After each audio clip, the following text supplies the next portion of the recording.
একদম অন্য রকম একটি পনিরের রেসিপি নিয়ে আজকে চলে এসেছি। এর জন্য আমি গ্যাসে দুটো কাঁচা লঙ্কা, ক্যাপসিকাম, টমেটো আর আদা ভালো মতো পুড়িয়ে নিচ্ছি।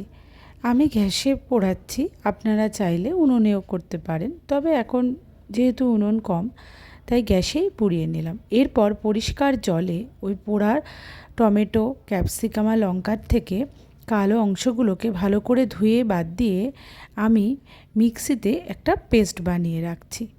এরপর গ্যাসে কড়াইতে তেল দিয়ে তেল গরম করে পনিরের টুকরোগুলোকে আমি ভেজে নেব। এই পনিরের টুকরোগুলোর মধ্যে আমি নুন, হলুদ আর সামান্য একটু ময়দার গুঁড়ো মাখিয়ে ভেজেছি। আর ভাজাটা খুবই হালকা ভেজেছি, যাতে গ্রেভি সহজে পনিরের ভেতরে চলে যেতে পারে।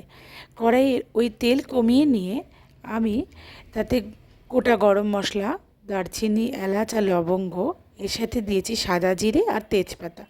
ফোড়নটা ভাজা হলে মিক্সিতে বেটে রাখা ওই মশলাটা দিয়ে কড়াইয়ের মধ্যে আমি দিয়ে দিলাম, আর মিক্সির বাটি ধোয়া জলটাও এর সাথে অ্যাড করে দিয়েছি। এরপর একে একে দিয়েছি নুন, হলুদ, 2 চামচ সাদা জিরের গুঁড়ো আর অল্প একটু সামান্য লাল কাশ্মীরি লঙ্কার গুঁড়ো।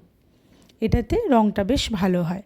এরপর মশলাটা কষে আসলে পরে পনিরটি দিয়ে একটু গরম জল আমি এখানে যোগ করে দিচ্ছি। মনে রাখতে হবে এক্ষেত্রে রান্নায় গরম জলটাই ব্যবহার হবে। এরপর এতে স্বাদমতো নুন আর মিষ্টি দিয়ে দিচ্ছি। কি তারপর ভেবেছেন তো যে ঘি গরম মশলা দেব? একদমই না। এরপর একটি অন্য কড়াইতে আমি সামান্য একটু ঘি নিয়ে তাতে ক্যাপসিকাম নুন দিয়ে ভালো করে ভেজে আমি সাইড করে রাখছি।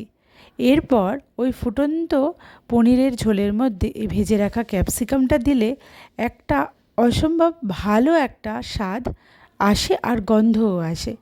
ব্যাস, এইভাবেই রেডি করে ফেলুন বাহারি পনির।